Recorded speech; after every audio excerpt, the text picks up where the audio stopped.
कि आपने नर्सरी से एक्सोरास को खरीद तो लिया, बट वो ऐसे ब्लूम नहीं करते।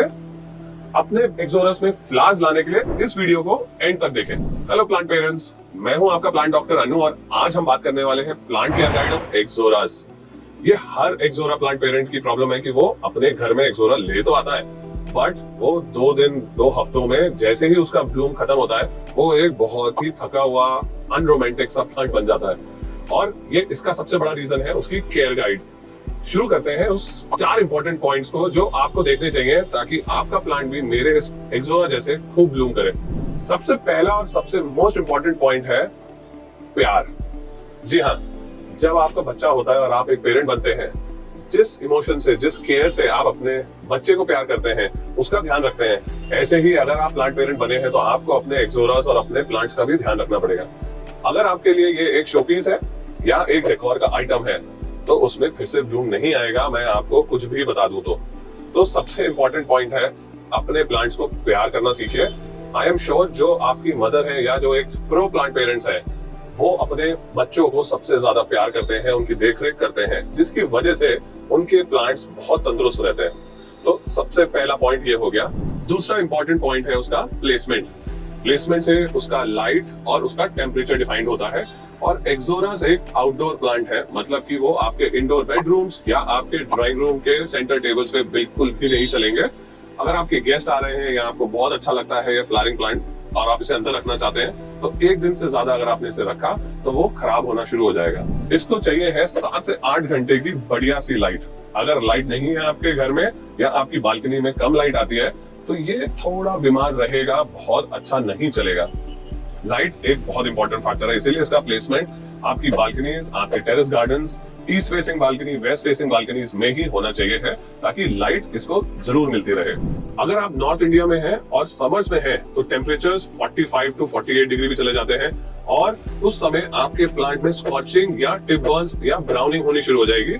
अगर आपने उसी जगह प्लेसमेंट रखा है तो प्लीज अपने प्लांट्स को आप थोड़े शेडेड एरिया में लेके जाएं जहां लाइट तो मेंटेन रहेगी बट हीट थोड़ी कम हो जाएगी।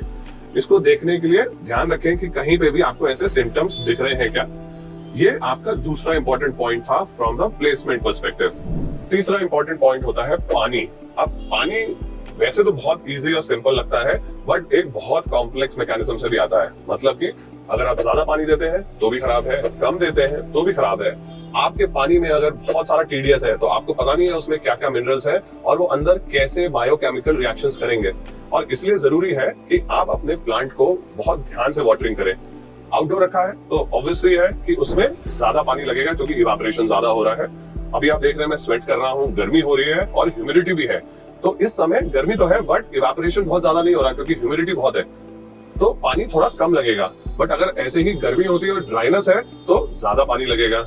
ये आप जैसे जैसे बढ़िया प्लांट पेरेंट बनेंगे आप सीख जाएंगे कैसे पानी देना है।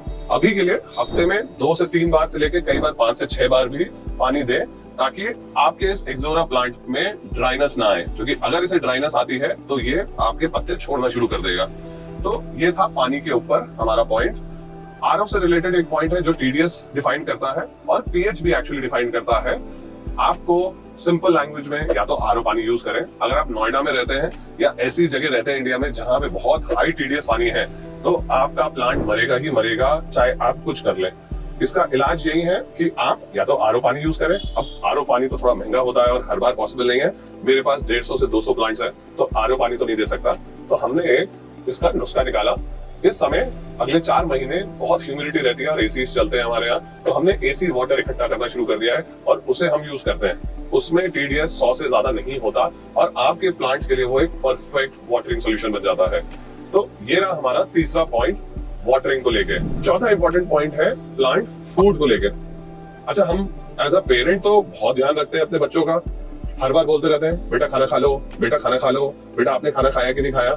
बट जब आपके प्लांट पेरेंट्स बनने की बात आती है और आपके प्लांट्स की बात आती है तो आप कई बार भूल जाते हैं उसको और सोचते हैं कि पानी दे दें उसका पेट भरता रहेगा।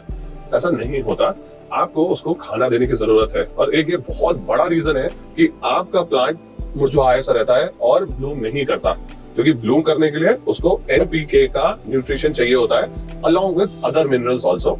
बट एनपीके मेजर मिनरल्स होते हैं जो आपके प्लांट को तंदुरुस्त रखते हैं। नाइट्रोजन, उसमें बहुत अच्छे फोलिएज और शाइन लाता है, पोटैश उसमें रूट बॉल लाता है, और फास्फोरस उसमें फ्लावरिंग लाता है या फ्रूट्स लाता है। अब ये सब को करना थोड़ा टफ है और हर बार आप इसे शायद ना कर पाए, इसीलिए एक बहुत बढ़िया जुगाड़ है हमारे पास जिसे हम स्लो रिलीजर्स कहते हैं। ये यूरोप की कंट्रीज ने इसे इवॉल्व किया है और आज की डेट में slow releasers across the world home gardeners use करते हैं। उसमें वो सब मिनरल्स होते हैं, जैसे कि बासाकोड में 17 से भी ज्यादा मिनरल्स हैं जो एक छोटी सी बॉल में आते हैं, और आप उसे जब डालते हैं अपने प्लांट में, धीरे धीरे जब जब वाटर स्प्रे करते हैं, वो खाना और वो सारे 17 न्यूट्रिएंट्स वो प्लांट को देता रहता है, जिससे आपका फोलिएज, आपका रूट बॉल और आपका फ्लावरिंग तीनों ही बहुत ही बेहतर और सुंदर हो जाते हैं। और ये एक ऐसा पॉइंट है जो 90% ऑफ द प्लांट पेरेंट्स नहीं करते हैं। तो प्लीज इसको ट्राई करें, अपने प्लांट्स में डालें, एक्सोरा में करें चारों चीजें, और मुझे बताएं कि क्या आपका प्लांट वापस तंदुरुस्त हो रहा है, उसमें नए पत्ते आ रहे हैं, या उसमें फोलिएज और फ्लावरिंग दोनों आ रही है कि नहीं आ रही है। और अगर नहीं आ रही है तो मुझे कमेंट्स में बताएं, ताकि हम आपको एक बेटर प्लांट पेरेंट बना सके। और मेरा रेजोल्यूशन है कि मैं आपके एक्सोरास में फ्लावरिंग तो लेके ही आऊंगा। तो बताएं मुझे कैसा लगा आपको ये एपिसोड, और अगर कोई और प्रॉब्लम है तो मुझे नीचे कमेंट्स में या डीएम में जरूर बताएं। Thank you so much for watching this video.